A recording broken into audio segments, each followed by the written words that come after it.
बदरा से कजरा चुरैलू, दीवाना हो बनैलू।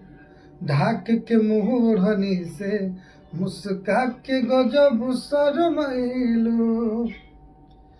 कि यही रे अदा पे दिल पे मचल तूफान। सुगनी हो उठावाए धनिया नया नवा मारे हो जा। हाँ सुगनी हो उठावाए धनिया नया नवा मारे हो जा।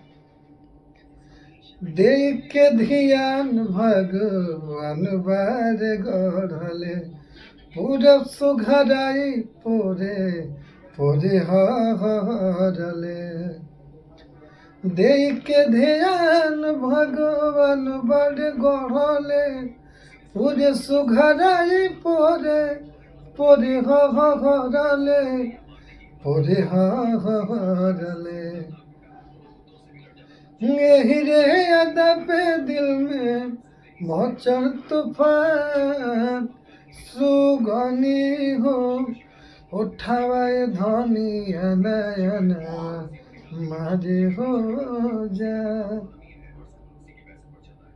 नमस्ते प्रणाम। गाना कैसा लगल आप लोग जरूर बताए, कमेंट में जरूर करब। अच्छा लगी तो हमारे चैनल के सब्सक्राइब करब।